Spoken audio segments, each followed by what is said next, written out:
Bueno, doctor, por lo que nos comentaba, no sé, que no en la ley no está establecido que se le debe dar seguridad social al empleado del hogar.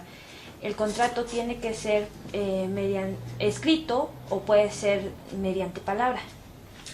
En el trabajo del hogar considero que forzosamente debe de existir un contrato por escrito, porque desgraciadamente si el trabajador no obtiene el contrato por escrito, da la triste y lamentable situación que el patrón muchas veces, no obstante que el trabajador del hogar le ha prestado durante 30 años de servicios, ¿sí? Llega el momento que cuando se le despide y opta por demandar la indemnización constitucional, lo más fácil para ellos es negar la relación de trabajo. ¿Por qué? Porque entonces, procesalmente hablando, se le revierte la carga procesal a la trabajadora del hogar. Y entonces, si esta persona, desgraciadamente, si sus testigos salen mal por pequeños detalles, entonces va a salir absuelto el patrón, desgraciadamente.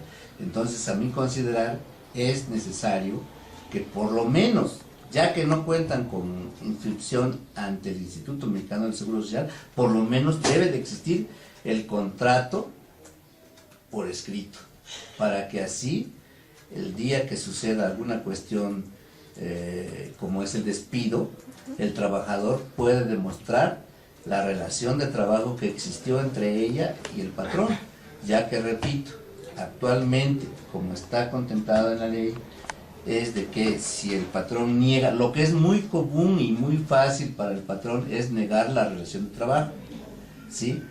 Y entonces, obviamente se le revierte la carga procesal al trabajador del hogar y si, repito, si no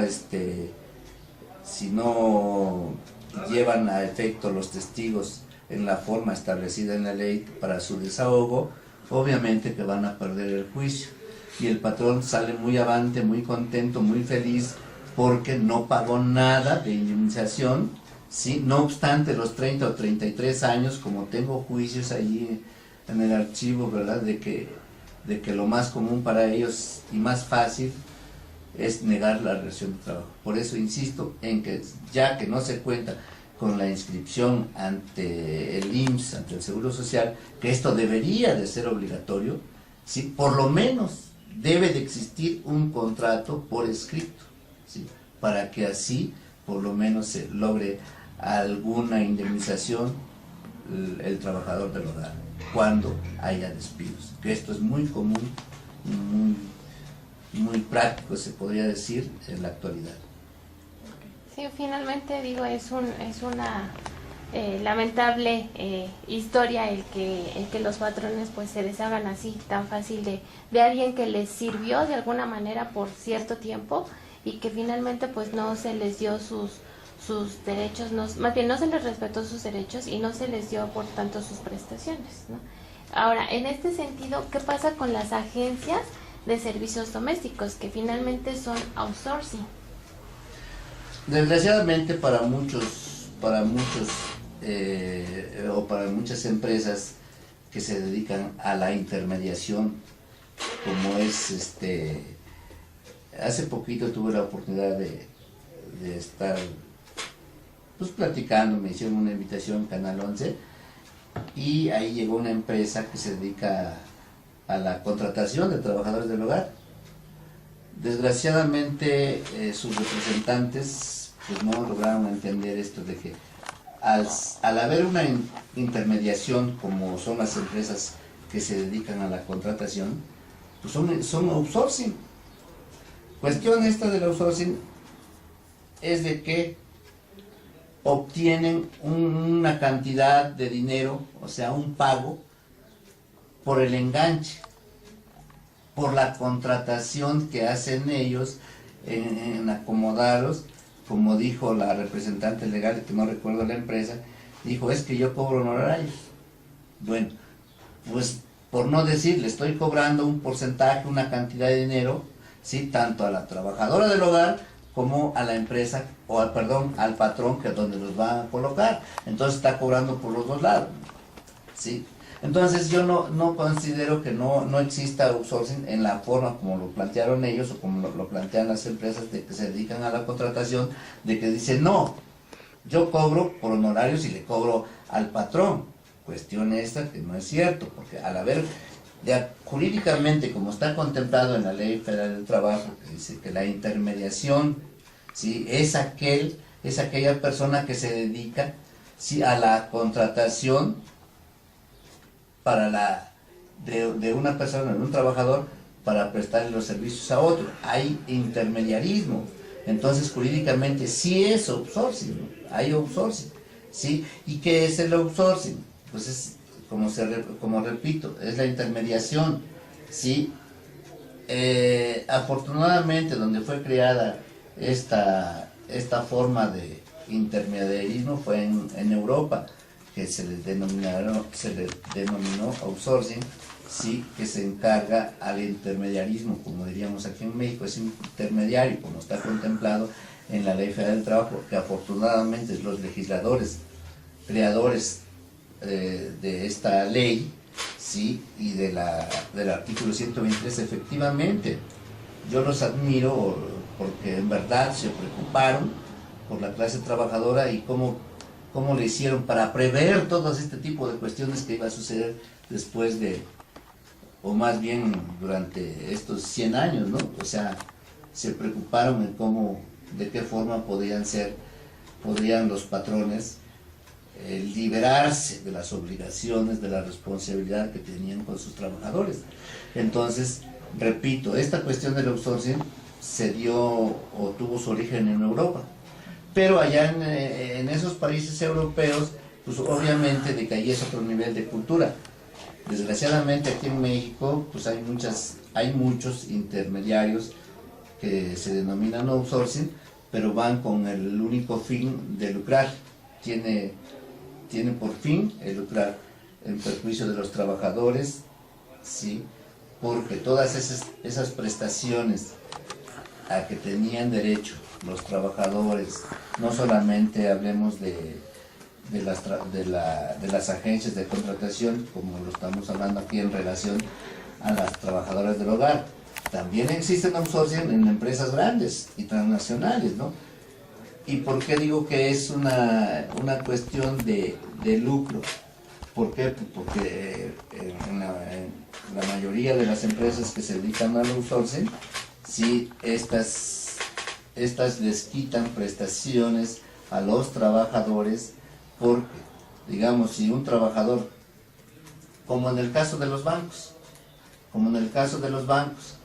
si el trabajador que fue contratado directamente por una institución bancaria, sí, tiene más prestaciones, su sueldo es más alto que el que últimamente el banco contrató al outsourcing para que a su vez contratara a los trabajadores. Entonces, la outsourcing le da menos salario, le da menos prestaciones, ¿sí? Y los trabajadores desempeñan tienen la misma categoría, el mismo puesto y desarrollan el mismo trabajo. Entonces no es correcto que aquel trabajador que entró más hace tiempo, hace 10, 15 años, gane más que el pobre trabajador que acaba de ingresar hace 2 o 3 años, pero que ya fue contratado por medio de un outsourcing, ¿sí? He ahí la cuestión de la humillación, de la falta de respeto para los trabajadores, porque la Constitución, en el artículo 123, nos indica claramente que a trabajos iguales, salarios iguales y demás prestaciones, ¿no? Sí. Entonces resulta humillante que ahorita actualmente, pues la mayoría de las instituciones bancarias se están basando en que les conviene más contratar a las llamadas outsourcing, ¿sí? Ahora, yo propuse en mi tesis de doctorado que hablé sobre la cuestión del outsourcing en México, y las propuestas que yo hice en mi tesis también. Yo propongo de que para acabar o para regular más bien las empresas intermediarias, que son las outsourcing, es que exista un registro un registro a nivel federal, ¿sí? Y que sea encargada por ejemplo, aquí la Secretaría del Trabajo y Previsión Social, ¿sí? Y en las entidades federativas también que exista, ¿sí? El registro, ¿sí? En la cual toda empresa que quiera hacer outsourcing o que se dedique al outsourcing, ¿sí? Deberá de acreditar, primero, tener la capacidad económica para, en caso de contingencia, esto es en caso de que haya despidos o que si el trabajador tenga la necesidad de ausentarse, que por lo menos se le dé su finiquito. Su finiquito es como, por ejemplo, la prima de antigüedad. Ahora, si el trabajador es despedido o los trabajadores son despedidos, bueno, que por lo menos la outsourcing garantice el pago de 3 meses y el pago de la prima de antigüedad y el pago de sus prestaciones a que tiene derecho, en su parte proporcional al tiempo laborado. Entonces yo propongo ahí que si la empresa, X empresa quiere ser outsourcing, entonces la Secretaría del Trabajo lo que debe decir, a ver, tú quieres ser outsourcing, pues bueno, ¿de cuántos trabajadores? No, pues de 100.